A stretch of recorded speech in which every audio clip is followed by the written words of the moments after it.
This module provides an in-depth discussion of the functions of behavior. First, let's review a few assumptions about behavior. Behavior, whether desirable or undesirable, is learned and as a result can be changed. Another aspect of behavior is that it happens for a reason, and this is what we call a function. So knowing the function of behavior will help guide us in how we change behavior, and we'll be able to strengthen the behavior we want to see more of while decreasing behaviors we want to see less of. When we look at problem behaviors specifically, we can see that they often are a means of communication or interaction. Typically, they emerge when an individual lacks the appropriate skills to get what they want or to get out of things that they don't want. Aggression or self-injury or property destruction, which are just a few examples of problem behavior, typically evoke strong reactions from others. As a result, they are potentially strengthened or reinforced over time since they come to be an effective way to get or to avoid something. It is important to note that even though we say that problem behavior serves a purpose and can be seen as a means of communication, it doesn't mean that individuals are aware they're using it in that manner. Behaviors serve a few common functions. Functions of problem behavior are typically defined according to whether the behavior allows an individual to obtain something favorable or escape or delay something that is aversive. Often, problem behavior is mediated by other people, such as attention or tangible items, so getting an object from another individual, or avoiding demands or certain social interactions. Behavior that is maintained by reinforcement not mediated by other people is typically called automatic reinforcement, and that is emitted to increase or decrease some sort of sensory stimulation. Finally, some behaviors can serve multiple functions. For example, a problem behavior may allow an individual to escape some event while getting access to something else.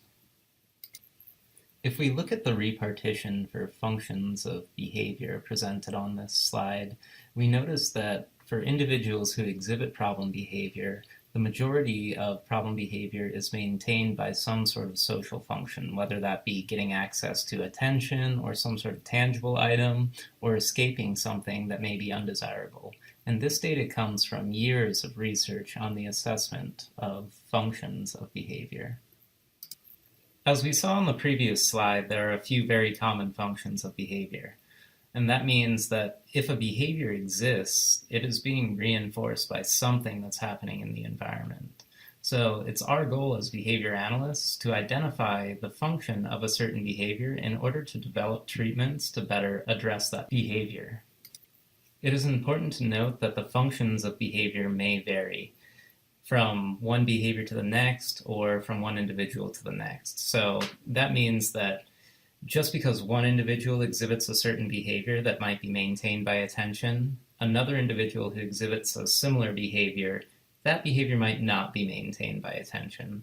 Also, just because an individual exhibits multiple problem behaviors doesn't mean that all of those problem behaviors are in fact maintained by the same variable. Identifying the function of a behavior tells us about the environmental conditions under which the behavior typically occurs. In turn, this allows us to predict the next occurrences of behavior, manage the antecedents and consequences of the behavior in order to change its occurrence, as well as teach replacement behaviors that serve the same function.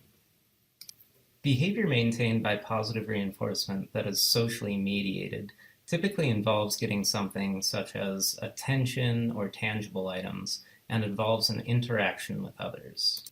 An example of an everyday behavior that is socially mediated is greeting another person. So if I say hi to you, there's a likely chance that you will give me some sort of social attention by responding and saying hello or what's up. An example of problem behavior that could possibly be maintained by social positive reinforcement is screaming or excessive question asking. For folks who are in the environment addressing that, it may be very difficult not to give attention to an individual who engages in screaming behavior or excessive question asking. Getting attention from others can be a powerful reinforcer. A smile, a compliment, or an approval from your supervisor can all serve as reinforcers for our behavior.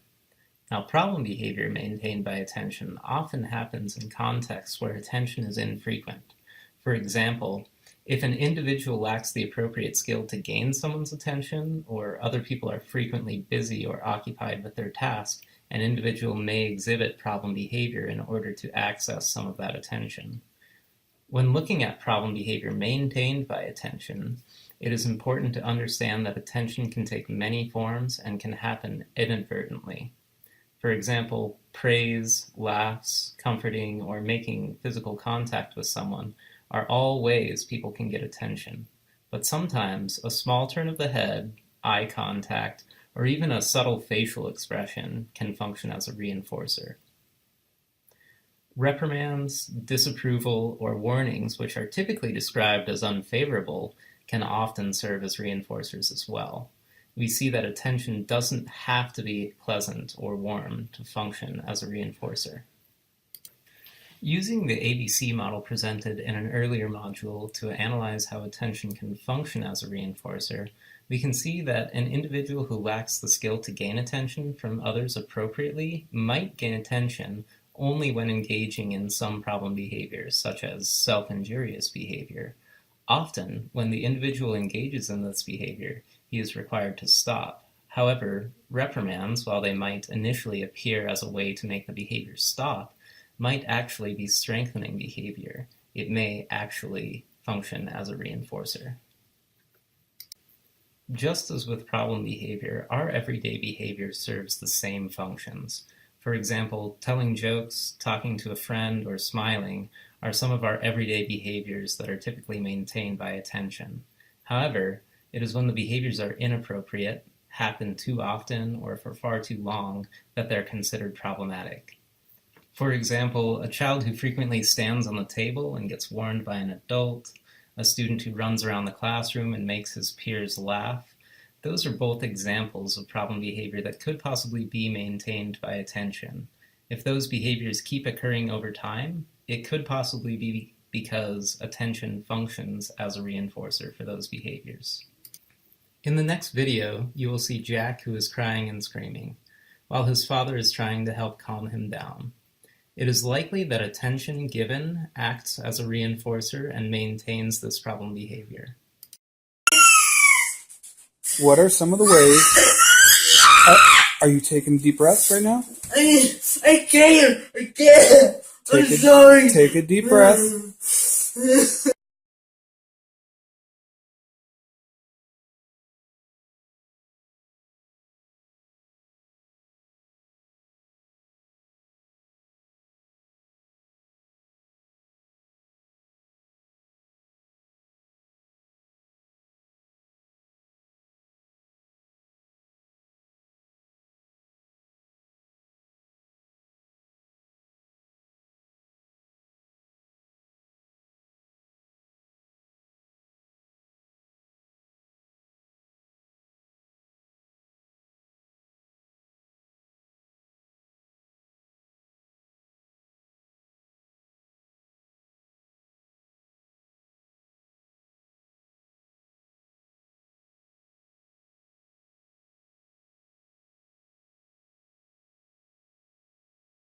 The adult might say something like, "All right, you can have the toy, but you have to be really quiet now."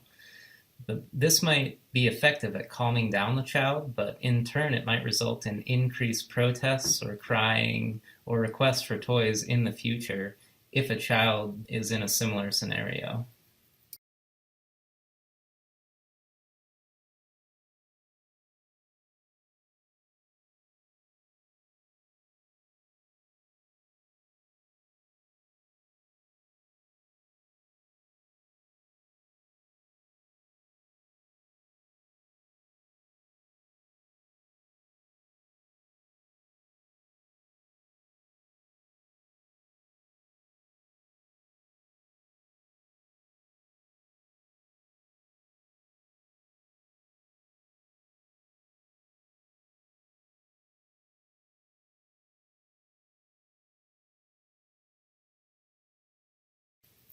So I like to go to movies, and there are some behaviors that are associated with movie going that are maintained by that access to the movie.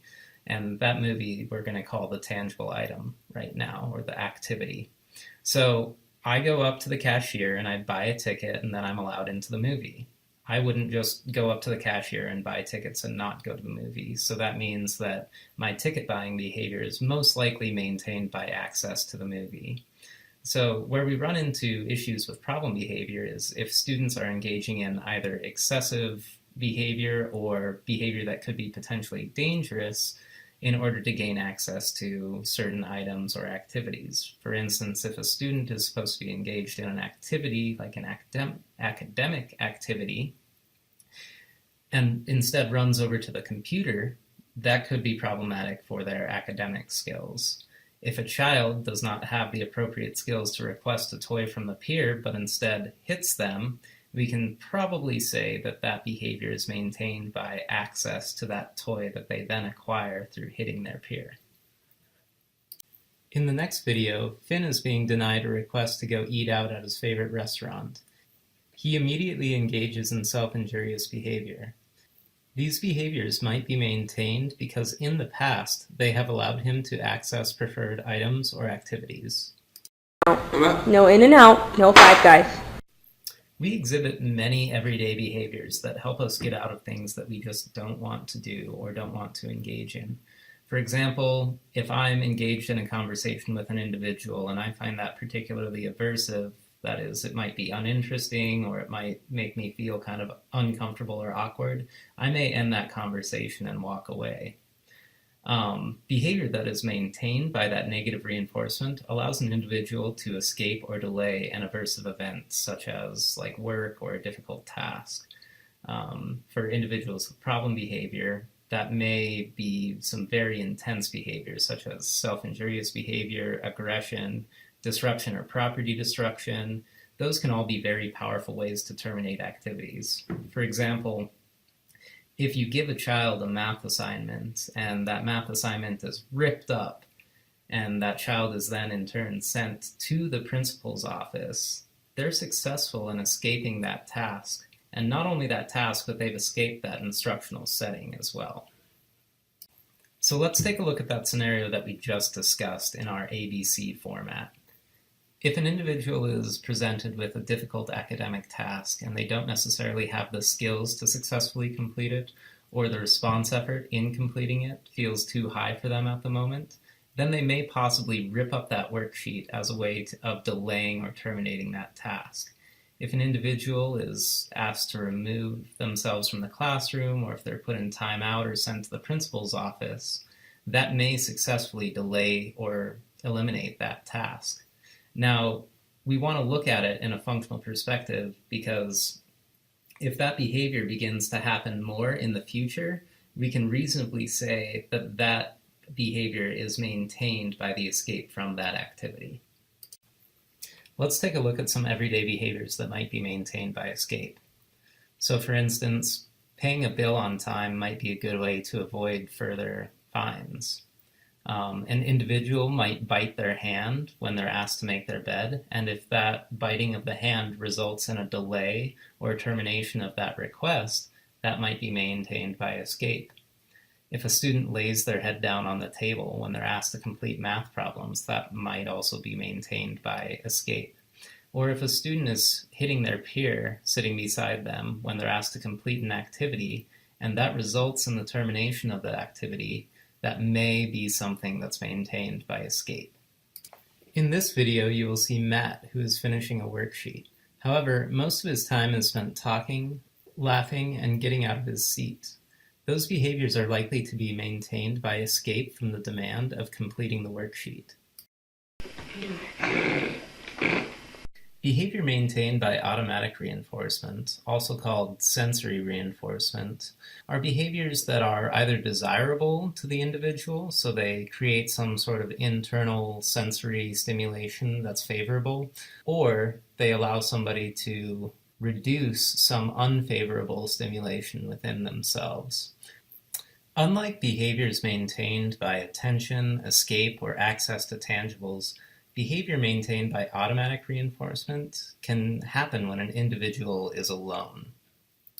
So when we talk about automatic reinforcement, it's important to understand that there's both positive reinforcement contingencies involved and negative reinforcement contingencies.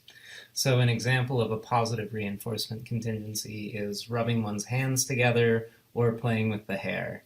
That may produce some sort of internal sensation that's pleasurable to an individual. When we talk about automatic negative reinforcement, usually that's something that discontinues an aversive stimulation within the body. So, for example, if my arm itches and I scratch it, that removes the itch and therefore is a negative reinforcement contingency.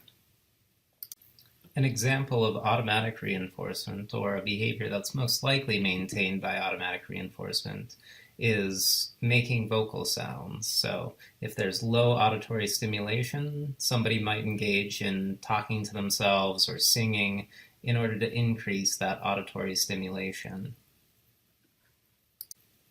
Listening to music, putting on your seatbelt to turn off the car warning sound, or even taking an aspirin to relieve a headache are all examples of behavior that might be maintained by automatic reinforcement. However, problem behavior arises when it's dangerous to the individual, such as poking an eye to produce visual sensation. It can cause some physical damage, it might increase stigmatization from peers, and that is typically when you would need to intervene with a behavioral intervention. In the next video, you will see Liam engaging in self-stimulatory behavior. Spinning and staring at the ceiling could be a form of behavior that's maintained by automatic reinforcement. However, in this video, you also see a fair amount of attention being delivered, so it's impossible to say which is actually maintaining the behavior, attention or automatic reinforcement.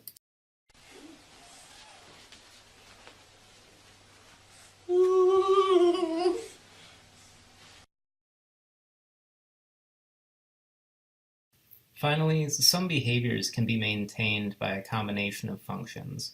For example, being excluded from a group for being aggressive toward a peer during instructional time might be maintained both by the peer's attention as well as escape from instruction.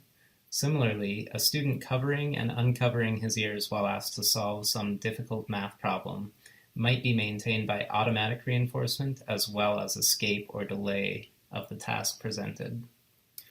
Some everyday examples of behavior that might be maintained by multiple consequences is watching a movie or spending time with family instead of cleaning the house. You're getting escape from that aversive cleaning task as well as access to either attention if you're spending time with that family member or that tangible component, the activity of watching that movie. Some problem behavior examples of multiply maintained behavior might be screaming followed by removal of the task and going on a walk to quote-unquote calm down. If crying is exhibited after a demand is issued to a child, and that results in some hugs or comforting as well as the discontinuation of that task, it may be likely that that problem behavior is maintained by both the escape from the demand as well as that access to attention that the child receives via hugs and comforting. In summary, problem behavior can be seen as a form of communication. That is, an individual is most likely trying to get something that they want or need or avoid something that they don't want. A few common functions that maintain problem behavior are escape from demands and access to attention or tangible. And one of the lesser prominent functions of behavior is that automatic sensory stimulation or removal of some sort of sensory stimulation.